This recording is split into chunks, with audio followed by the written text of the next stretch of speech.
Bulletin में खुशामदीद। आगाज़ में आपको बताएंगे कि तहरीक अदम एतमाद के खिलाफ सफ बंदी के दौरान वफाकी वजीर ही आमने सामने आ गए। हरीफों पर गरजने बरसने वाले शेख रशीद अहमद हलीफों पर जुमले कसने लगे। कहा, इमरान खान के साथ डट कर खड़ा हूँ, उनमें से नहीं जो 5 सीटों पर वजारत आला के लिए ब्लैकमेल कर रहे हैं। शेख रशीद के बयान पर काफ लीग को बुरा लग गया। मुनीस इलाही ने शेख साहिब को अपने बुजुर्गों से पैसे लेने का ताना दे दिया। अदम एतमाद से पहले इत्तेहादियों के दरमियान बदएतमादी का अहवाल आपको इस रिपोर्ट में दिखाते हैं। उन लोगों की तरह नहीं हो, 5-5 वोटें हैं और सूबे की चीफ मिनिस्ट्री के लिए ब्लैकमेल कर रहे हैं।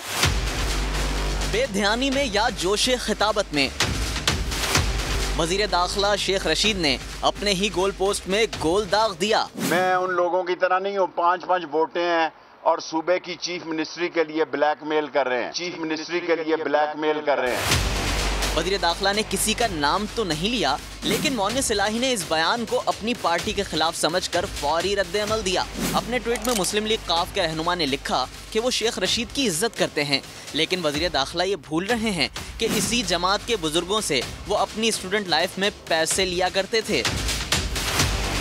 अदम एतमाद के हंगामे में मुस्लिम लीग काफ मरकज़े निगाह बनी रही। वज़ीर आज़म इत्तेहादी जमात से मिलने गए तो अपोजिशन कायदीन ने भी हिमायत के लिए काफ लीग के दर पर फेरे लगाए।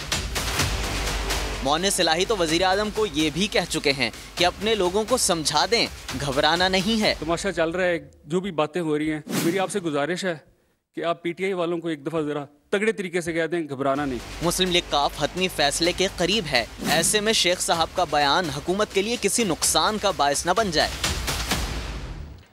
मुस्लिम लीग नून ने पंजाब की तर्जुमान उज़मा बुखारी कहती हैं कि वज़ीर आला को मिलकर आने वाले हम से भी राब्ते में हैं। लाहौर में न्यूज़ कॉन्फ्रेंस करते हुए बोली, 1 सीट का वज़ीर चौधरी बरादरान के बारे में जो कह रहा है उस पर गौर कर लें। हमारी वजह से लोगों की कांपे नहीं टांगें, बल्कि टांगें कांपती हैं।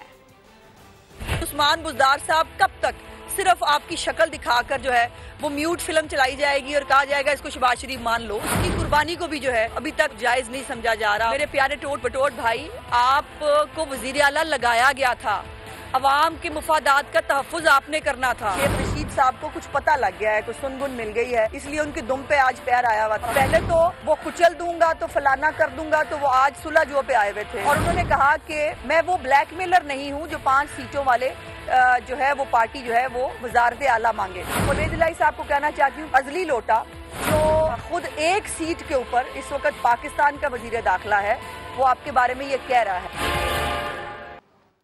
वज़ीर आला पंजाब के मुआविन खुसूसी बराए इत्तलात हसन खावर का कहना है कि पार्टी में इख्तलाफात होते रहते हैं, मगर ख्वाहिशात पर सियासी फैसले नहीं किए जाते, शराइत पर बात नहीं मानी जाती, झाड़ू फिरेगा और बहुत सारे लोगों का सफाया हो जाएगा।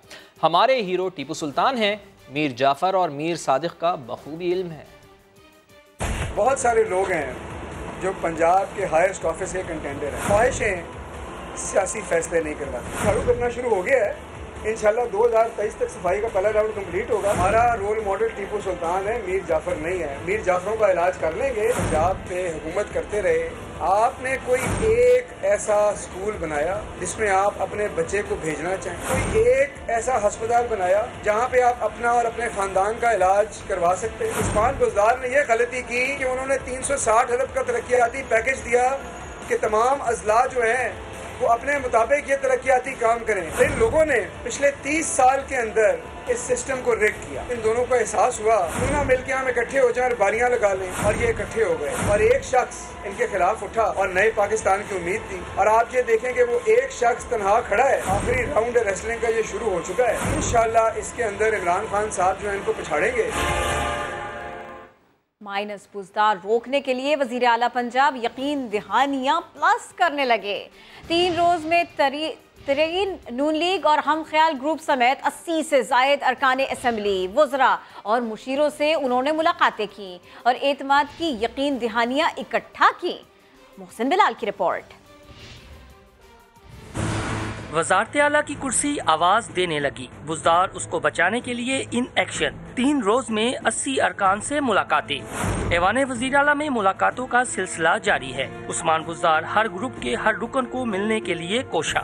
गुज़िश्ता रोज 10 घंटे मुलाकातें जारी रहीं। ऐवान वज़ीर आला के मुताबिक तरीन ग्रुप के फैसल जपुआना, खुर्रम लगारी, असलम भरवाना, हम ख्याल ग्रुप के तैमूर लाली, कर्नल रिटायर्ड गजनफर अब्बास और गजनफर अब्बास छीना मुलाकात करने वालों में शामिल थे। उन सब से वज़ीर आला ने एतमाद इकट्ठा किया। वज़ीर आला से अरकान के अलावा सूबाई वज़रा और मशीरों ने भी अलहदा मुलाकातें की, जबकि नून लीग के मुनहरिफ अरकान में से मियाँ जलील शरकपुरी, अजहर चांडिया और अशरफ अंसारी भी मुलाकातियों में शामिल थे। मोहसिन बिलाल, समा, लाहौर।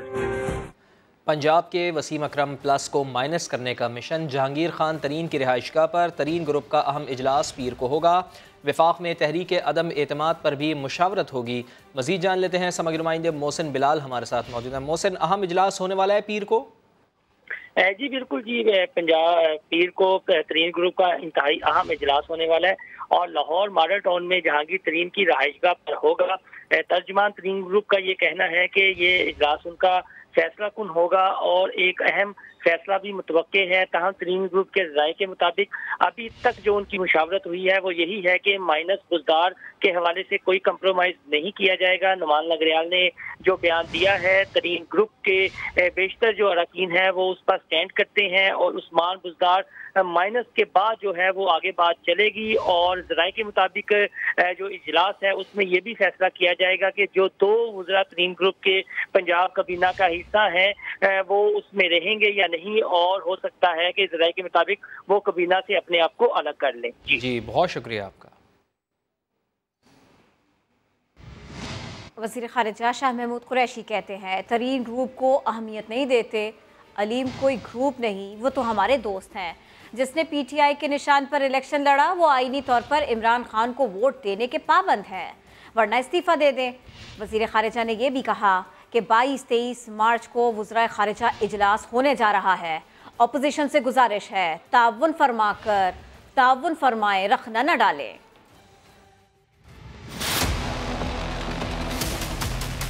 मुझे कोई तरीन ग्रुप दिखाई नहीं देता, मैं उसको अहमियत नहीं देता। अलीम खान हमारे दोस्त हैं, कोई ग्रुप नहीं। जो बल्ले के निशान पर मुंतखब हुआ है वो इमरान खान को आईनी तौर पर, इखलाकी तौर पर वोट देने का पाबंद है। कोई सौदा कर भी देता है तो फिर उसे इखलाकी तौर पर अपनी सीट से इस्तीफा देना चाहिए। इमरान खान साहब NPA से मिले, वो सबसे मिले और मिल रहे हैं, सबकी आरा सुन रहे हैं। सारी पार्टी ने इमरान खान साहब को इख्तियार दे दिया है, जो फैसला करेंगे उसको सारी पार्टी कबूल करेगी। बच्चा है ना, तजर्बाकार है, पर्ची मिल जाती है, पढ़ देता है, वक्त के साथ साथ पुख्ता हो जाएगा। 22 मार्च को और 23 मार्च को एक बहुत अहम इजलास होना है इस्लामाबाद में, इस्लामी उम्मा के वज़राए ख़ारिजा का। मेरी मुतबाना गुजारिश होगी हिज़्ब इख्तिलाफ के कायदीन से कि इसका ताल्लुक हुकूमत पाकिस्तान से नहीं, सल्तनत रियासत पाकिस्तान का इमेज है, इससे पाबंद फरमाएंगे और उसमें कोई रखना अंदाजी नहीं डालेंगे। तो जैसे OIC की कॉन्फ्रेंस 23 मार्च को हो रही है, PDM का लॉन्ग मार्च भी 23 को है, क्या है मतलब है उन्होंने अनाउंस किया है? चेक कर ले। वज़ीर आज़म का पैगाम पहुँचा दिया है, अब फैसला अलीम खान ने करना है। गवर्नर सिंध ने वाज़े कर दिया है, कहा हुकूमत अपोजिशन की तहरीक के बाद होम्योपैथिक मोड से निकल कर सर्जरी मोड में जाएगी। चौधरी बरादरान ने हमेशा साथ देने का वादा किया, जबकि वज़ीर आज़म के दौरे बहादुराबाद में MQM से अदम एतमाद पर कोई बात नहीं हुई, ना ही कोई गारंटी मांगी गई। 3 मीटिंग्स रही वज़ीर आज़म के साथ और अलीम खान के साथ। वज़ीर आज़म ने जो पैगाम दिया था वो मैंने अलीम खान साहब को पहुंचा दिया। फैसला अलीम खान साहब ने करना है कि वो क्या चाहते हैं। एक बात का यकीन है, अलीम खान हो या जहांगीर तरीन, ये पाकिस्तान तहरीक इंसाफ के खिलाफ नहीं खड़े हो सकते। तहरीक इंसाफ का पूरे पाकिस्तान से एक आदमी भी शॉर्ट नहीं होगा वज़ीर आज़म के अकाउंट में। 172 का मैजिक नंबर अपोजिशन ने पूरा करना है। हम उस दिन अब्सटेन करेंगे और इंतज़ार करेंगे कि देखते हैं कि कौन से ऐसे 10 या 12 माइके लाल हैं जो हमारी पार्टी को छोड़ के वो अपोजिशन के साथ उस असेंबली हॉल के अंदर एंटर होते हैं। मोने सिलाई ने, चौधरी साहब ने बार बार वज़ीर आज़म को यकीन दिलाया कि हम मजबूती से आपके साथ खड़े हैं। नो कॉन्फिडेंस के मूव के बाद गवर्नमेंट होम्योपैथिक मोड से निकल के अब सर्जरी के मोड में जाएगी, सर्जरी के मोड में जाएगी। MQM से ना उन्होंने कोई गारंटी मांगी, ना हमने कोई गारंटी दी, ना MQM के दफ्तर में कोई जिक्र हुआ तहरीक अदम एतमाद का। खालिद भाई ने बैठते ही कहा कि हम आज आपसे गिले शिकवे नहीं करेंगे, गिले शिकवे नहीं करेंगे। गिले शिकवे भी नहीं हुए। आसिफ जरदारी MQM के दफ्तर कैसे खोल सकते हैं? वो तो पावर में ही नहीं है, वो अभी से पावर गेयर में आ गए कि मैं कर दूंगा। MQM के दफातर खोलने के लिए हमने कई मुलाकातें की, इदारों से भी बात की, रेंजर्स से भी बात हुई, और जहाँ जहाँ कोई प्रॉब्लम नहीं है जो उनके अपने नाम के दफातर थे उसको खोलने में कोई तकल का बात नहीं है, वो खुल जाएंगे। वफाकी वज़ीर दाखिला शेख रशीद ने दावा किया है अपोजिशन अरकान पार्लियामेंट की करोड़ों में बोलियां लग रही हैं। बलोचिस्तान में कोई ग्रुप बंदी नहीं, BAP हुकूमत के साथ खड़ी है। वज़ीर दाखिला ने अंसारुल इस्लाम को खबरदार करते हुए मौलाना फजलुर रहमान को पैगाम दिया, मेरी दोस्ती भी नंबर 1 और दुश्मनी भी नंबर 1 है। लेकिन PP चेयरमैन पर सवाल किया गया तो शेख रशीद ने साफ कह दिया, बिलावल के बारे में मुझसे कुछ ना कहना।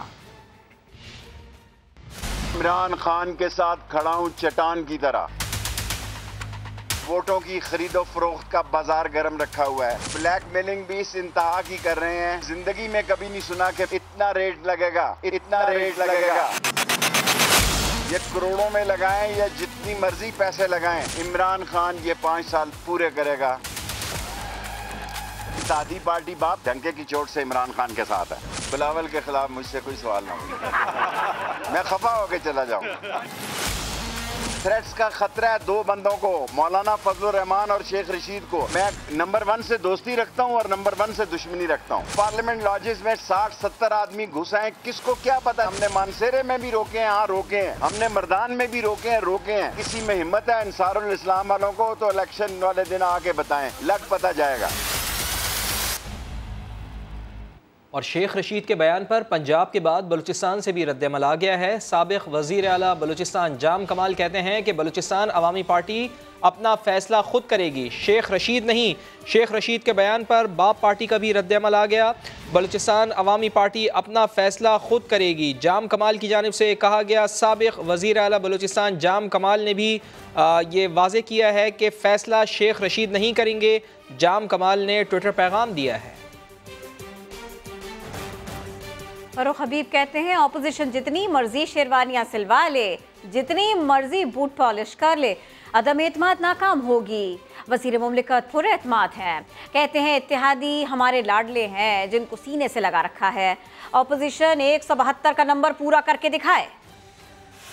जितने सियासी बेरोजगार हैं इन्होंने एक तमाशा लगा रखा है। हर टाइम पॉलिश इनके हाथ में होती है, बुरश भी हाथ में होता है, बूट चमकाने को ये तैयार होते हैं। आप सब जेलों का माल है। पहली बार एक ऐसी नो कॉन्फिडेंस की मूव आई है ऐसे वजीर आजम के खिलाफ जिस वजीर आजम के ऊपर कोई करप्शन का केस नहीं है। तहरीक अदम एतमाद करवाने वाले सारे करप्ट हैं। कल फजलुर रहमान ने कहा कि अदम एतमाद अगर नाकाम हो जाती है, क्योंकि इनको पता है कि अदम एतमाद नाकाम नहीं हो जाती, अदम एतमाद नाकाम है। अब भी अदम एतमाद नाकाम होनी है क्योंकि इनसे 172 बंदे पूरे नहीं हो रहे। हमारी हिकमत अमली बड़ी वाज़ेह है, 172 बंदे इन्होंने पूरे करने हैं। ये घोड़ा है, ये घोड़े का मैदान है, आगे पूरे करें, पूरे करके दिखाएं, पता चल जाएगा। जितनी मर्जी शेरवानियाँ सिलवा लें, जितनी मर्जी वेस्ट कोटे सिलवा लें, हमने इनके लिए हथकड़ियाँ बनवा के रखी हुई हैं। हमारे जो इत्तेहादी हैं वो हमारे बड़े लाडले हैं, उन्होंने अपने इत्तेहादियों को हमेशा अपने साथ रखा है, सीने के साथ लगा के रखा है। जो शख्स इमरान खान के साथ है वो किसी किस्म का कोई धड़ेबाजी का जो है वो हिस्सा नहीं बन सकता और इंशाल्लाह इमरान खान के साथ ही सब मौजूद हो। अपोजिशन जो है बेसिकली तो ये नाकाम शुदा अपोजिशन है। ये आप देखेंगे कि इन चंद रोज़ में एक दूसरे के ऊपर ही अदम एतमाद का इजहार करेंगे और ये एक दूसरे को ही सिलेक्टेड कहेंगे। आप ये भी देखें। मुल्की सियासी सूरत हाल में काफ़ लीग भी सरगर्म। चौधरी शुजात हुसैन ने आइंदा के लाहे अमल से मुताल्लिक़ कल हतमी फ़ैसले का इंदिया दे दिया है। मुस्लिम लीग काफ का इस्लामाबाद में मुशावरती इजलास हुआ है। चौधरी शुजात हुसैन की ज़ेर सदारत इजलास में शुरा को हुकूमत और अपोजिशन से मुलाकातों पर एतमाद में लिया गया। वज़ीर बराए हाउसिंग तारिक बशीर चीमा ने हुकूमत से अलहदगी पर जोर दिया है। चौधरी शुजात हुसैन ने कहा है कि मुस्लिम लीग काफ किसी भी कशमकश का शिकार नहीं, मुशावरत कल भी जारी रहेगी, जिसके बाद हतमी फैसले का इम्कान है। फरूक नसीम तकरीब में गए।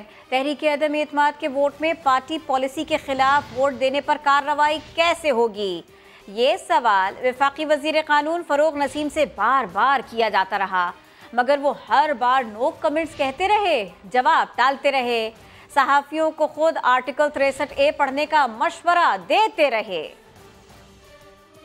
नसीम साहब ये बताइएगा कि कहा ही जा रहा है कि हुकूमत के अरकान कौमी असम्बली के वोट ऑफ नो कॉन्फिडेंस वाले दिन अगर असम्बली पहुँचेंगे तो उनके खिलाफ कार्रवाई होगी, तो क्या आइन क्या कहता है कि सिर्फ असम्बली में दाखिल होने पर भी कार्रवाई हो सकती है या वोट देने के ऊपर हो सकती है?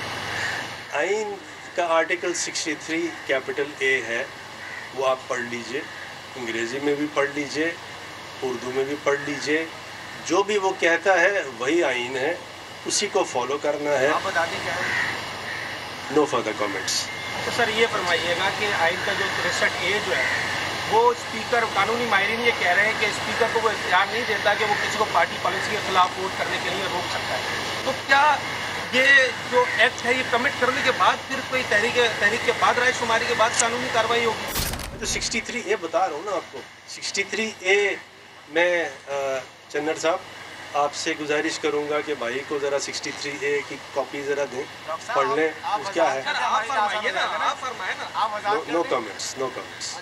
ऑपोजिशन वज़ीर आज़म के खिलाफ तहरीक अदम एतमाद की कामयाबी के लिए पुरुम्मीद है, लेकिन इसके लिए उसे हुकूमती अरकान को साथ मिलाकर नंबर गेम पूरा करना होगा, जिसका नतीजा आर्टिकल 63A के तहत मुनहरिफ अरकान की नाअहली की सूरत में निकलेगा। इस आर्टिकल का इतलाक़ किस वक्त होगा, माहिरीन कानून की राय जानते हैं इरफानुल हक की इस रिपोर्ट में। वज़ीर आज़म इमरान खान के खिलाफ तहरीक अदम एतमाद पेश करने वाली ओपोजिशन ने नंबर गेम में बरतरी और हुकूमती अरकान को तोड़ने के दावे कर रखे हैं, लेकिन इसके नतीजे में पार्टी पॉलिसी के खिलाफ वोट देने वालों को आईन पाकिस्तान के आर्टिकल 63A के तहत नाअहली का सामना करना पड़ सकता है। मगर कानूनी माहिरीन के मुताबिक इस आर्टिकल के तहत कार्रवाई के लिए चंद बुनियादी शराइत पूरी होना लाजमी है, इसलिए 63A का इतलाक अरकान की फ्लोर क्रॉसिंग से पहले नहीं किया जा सकता। पार्टी डायरेक्शन के खिलाफ अगर कोई MNA या MPA बोर्ड या सेनेटर वोट देता है तो फिर वो डिस्क्वालिफिकेशन की तरफ मामला जाएगा, और स्पीकर जो है वो कस्टोडियन ऑफ पार्लियामेंट है, वो पहले फेयर जो तरीक़ाकार है वो उसको अडाप्ट करेगा। अगर उनके पार्टी के लोग कोई गलत काम करते हैं तो उनके खिलाफ कार्रवाई का अमल जो है वो बाद में शुरू होगा, देन एंड देयर स्पीकर कोई कार्रवाई नहीं कर सकता।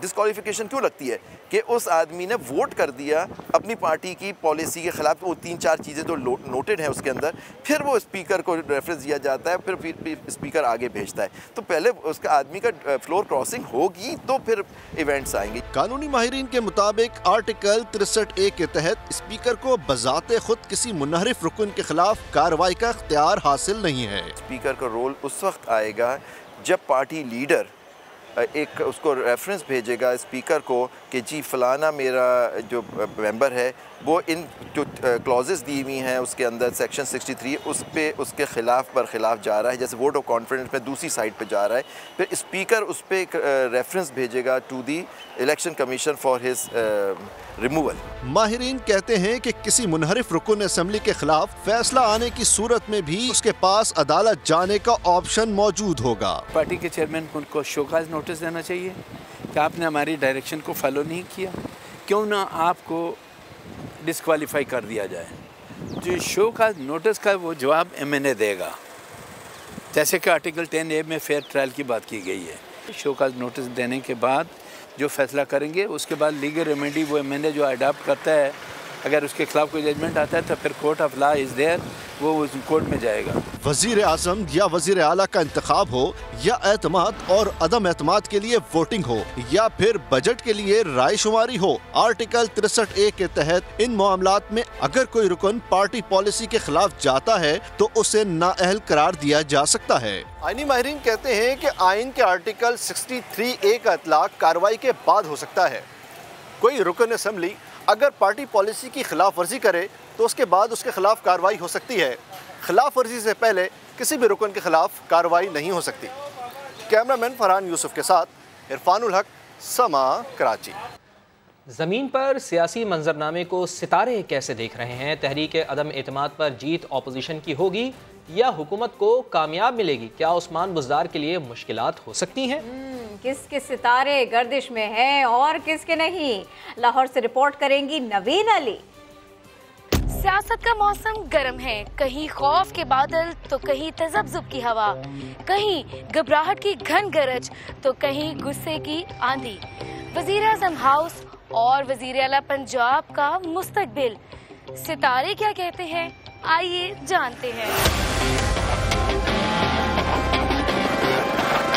आसिफ जरदारी, तुम्हारा वक्त आ गया। मकसूद चपरासी वाला, तुम्हारा टाइम भी आ गया। मिस्टर डीजल, तुम भी तैयार हो जाओ। क्या वजीर आज़म इमरान खान के खिलाफ अदम एतमाद की तहरीक कामयाब होगी या नाकाम? ये जो इस वक्त का सारा सिनेरियो है, मुझे नहीं लगता कि ये सिनेरियो इमरान को ले जाएगा या इमरान खान की हुकूमत ख़त्म हो जाएगी। इमरान खान को अल्लाह सेहत ज़िंदगी दे, उनके अगर सेहत ज़िंदगी उनकी रहती है तो उसके मुकाबले का सितारा अभी किसी का नहीं। अगर तो वो मई तक सस्टेन कर गए, उन्होंने प्रेशर ना लिया और थोड़ा सा धीमे लहजे के साथ वो ये वक्त बहुत मंजर आम पे ना आकर गुजार गए, तो अक्टूबर तक का उनका टाइम बहुत अच्छा दिख रहा है, काफ़ी अच्छा दिख रहा है। और टेन्योर तो वो अपनी फिर 100% पूरी करेंगे। मई जून में उनको भी शोल्डर एंड हेड की जो एक्स और पेन्स हैं उसमें इशू आ रहा है, चूंकि कार्ड्स यहाँ पे आपको क्लियरली इंडिकेशन दे रहे हैं। क्या वज़ीर आला उस्मान बुज़दार अपनी कुर्सी बचा पाएंगे?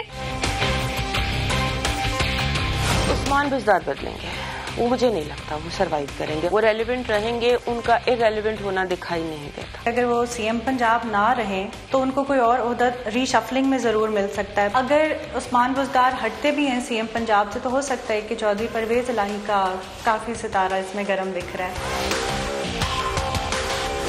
अपोजिशन का मुस्तकबिल आने वाले दिनों में क्या होगा? अपोजिशन का भी आप नहीं हो सकती, नजर नहीं आता, क्योंकि जितने भी मैंने कार्ड्स देखे ये कार्ड नजर आता अपोजिशन का। इनका अंजाम कुछ इस तरह से 2008 से मेरा यही कैलकुलेशन है कि इमरान के बाद बिलावल और आसफा का सितारा जब मिलाते हैं तो फिर ये पोजीशन बनती है। सितारा अगर हम देखें तो मियाँ शहबाज शरीफ का मजबूत है, फिर हमजा का, और उसके बाद मरियम, तीसरे नंबर पर मरियम प्लानिटरी पोजीशन के हवाले से आते हैं। बिलावल भुट्टो तो मेरा ख्याल है इस वक्त ज्यादा अपनी शादी की तैयारी करें। बदलती सियासी सूरत हाल या फिर कोई और वजह, शेख रशीद अपना दौरा कोयटा मुख्तसर करके इस्लामाबाद रवाना हो गए हैं।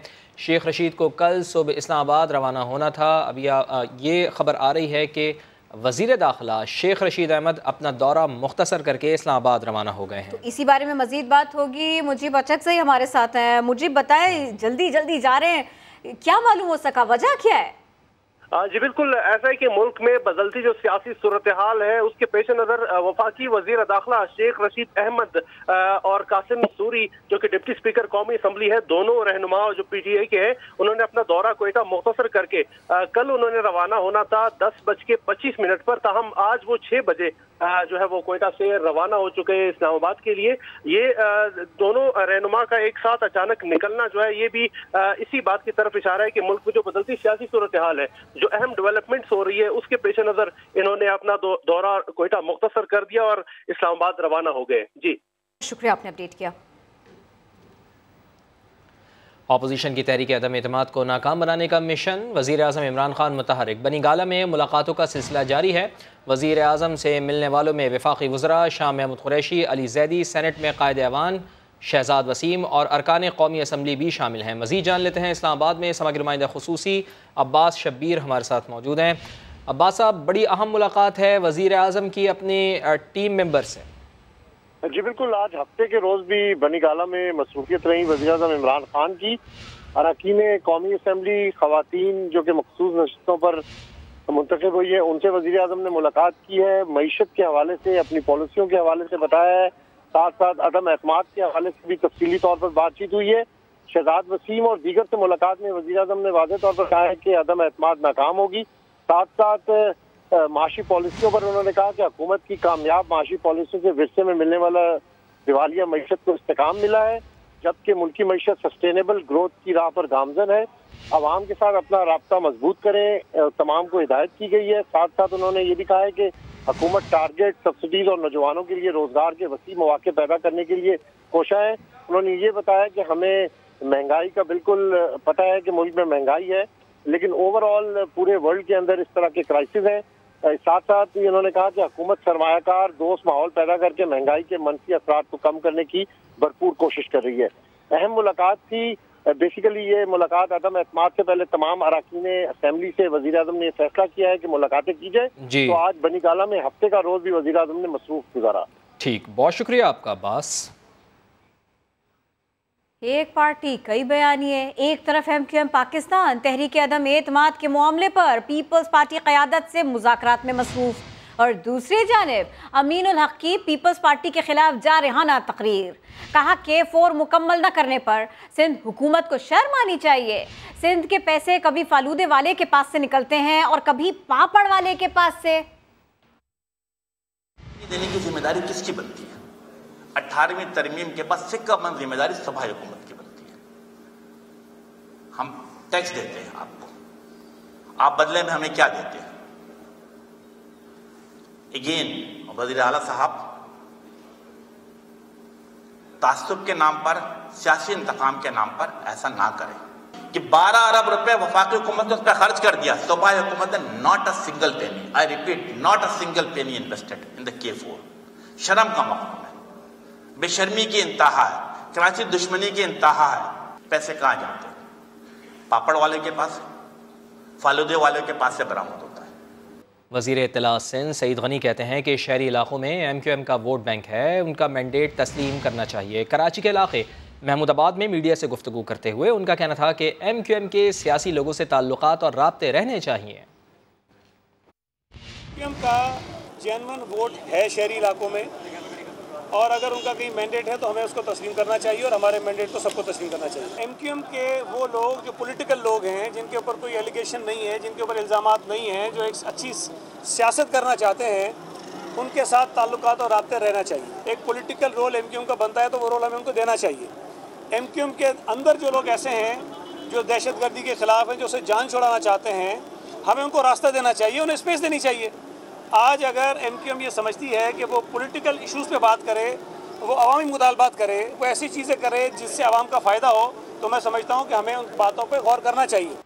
बयानात पर बयानात तो आ रहे हैं। तहरीक अदम एतमाद पर वोटिंग से पहले सियासी हूटिंग भी जोबन पर आ गई है। चोर, डाकू, तूतड़ाख, पागल, खतरनाक और बावले जैसे अल्फाज की तो भरमार हो गई है।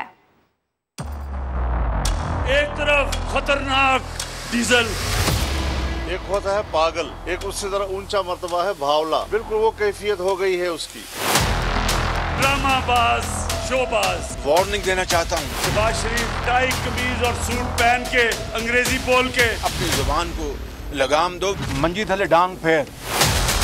वो आसिफ जरदारी मुल्क की सबसे बड़ी बीमारी। बस अब हम बर्दाश्त नहीं करेंगे। मैं वो बिलावल बच्चे की क्या बात करूं? हम बच्चे नहीं रहे। गालियां देते हो, नाम बिगाड़ते हो, तुम्हें चेहरा छुपाने के लिए जगह नहीं मिलेगी। तो मैं आपके साथ करूंगा। एक इन स्विंग यॉर्कर से तीनों की विकेटें इंशाल्लाह गिराऊंगा। तू है कौन? तू होते कौन हो? प्राइम मिनिस्टर मुल्क का बाप होता है। सियासी मैदान में शदीद लफ्जी जंग के बाद हुकूमत लचक का मुजाहरा करने लगी है। वफाकी वज़रा मामलात को ठंडा करने और सुलह सफाई की बातें करने लगे हैं। नून लीग ने दो टोक कह दिया है कि सियासत में गंद और गिलाजत इमरान खान ने डाली है, बदमाशों से बातचीत नहीं की जा सकती। जो मेरी बंदूक की नशिस्त पे बड़ी देर से उसके ऊपर आया हुआ वो है आसिफ अली जरदारी, शोबाज, जूते पॉलिश करने वाला। अपनी जुबान को लगाम दो, वगरना हमें फिर लगाम देनी आती है, लगाम देनी आती है।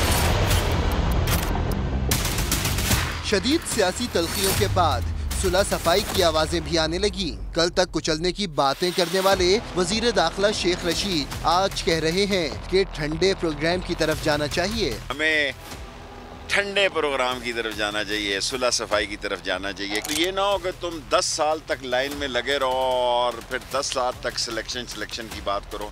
बेहतर है 1 साल इलेक्शन का इमरान खान के साथ इंतजार करो और इलेक्शन की तैयारी करो।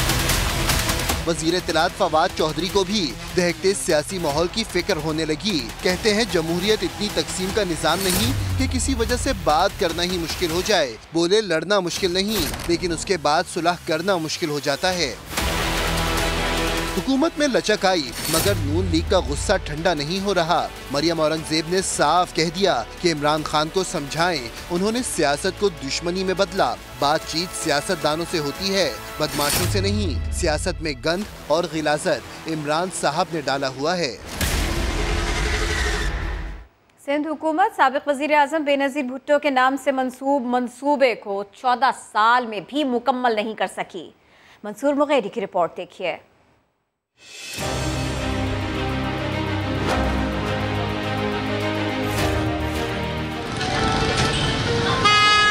हैदराबाद का शहीद बेनज़ीर भुट्टो फ्लाईओवर ये पुल नहीं बल्कि जियाली सिंध सरकार का मिशन इम्पॉसिबल है, जो संगे बुनियाद रखे जाने के 14 साल बाद भी अधूरा है। इस अजूबे पर हैदराबाद के शहरी भी हैरान हैं कि पीपल्स पार्टी की हुकूमत ये सलूक इस मंसूबे के साथ क्यों कर रही है जो बेनज़ीर भुट्टो के नाम से मंसूब है। इसको काम शुरू हुए 14 साल हो गए। 14 साल पे इसका यही एक टुकड़ा बना है। उसके बाद जो है ये काम बंद हो गया और ये शहीद मोहतरमा बेनज़ीर भुट्टो के नाम से ये मंसूब किया गया था। तो हम देखते हुए आ रहे हैं जब से ये स्टार्ट हुआ ये ऐसे ही पड़ा। पहले इधर कुछ बिल्डिंगें बीच में आ रही थी, अब तो वो भी हट गई हैं। उसके बाद भी नहीं बन रहा। हमें बहुत परेशानी होती है आने जाने में बच्चों को, और कई बार तो मैंने एम्बुलेंसों को भी देखा हुआ है यहाँ पे खड़ी रहती है, बेचारे बहुत परेशान होते हैं। बेनज़ीर भुट्टो से मंसूबा ताखीर का शिकार होने की वजह से इसकी लागत 25 करोड़ रुपए से बढ़कर 45 करोड़ रुपए तक पहुंच चुकी है। हैदराबाद के आम शहरियों को तो छोड़िए, शहीद बेनज़ीर भुट्टो फ्लाईओवर का ना बनना खुद पीपल्स पार्टी के मकामी रहनुमाओं के लिए भी शर्मिंदगी का सबब बना हुआ है। पता नहीं क्या मसला है, बहुत तकलीफ है लोगों की को यहाँ इस फ्लाईओवर न होने की वजह से। सिंध गवर्नमेंट हमारी गवर्नमेंट है, मगर पता नहीं क्या मसला है कि क्यों नहीं बन पा रही। अवाम के पैसे पर सितम बालाए सितम ये हुआ कि वर्क्स एंड सर्विसेज डिपार्टमेंट ने अपनी रिपोर्ट में कह दिया है कि शहीद बेनज़ीर भुट्टो फ्लाईओवर को तोड़कर असरे नौ बनाना होगा। साथी रिपोर्टर इम्तियाज खावड़ के साथ मंसूर मुगैरी, समा, कराची।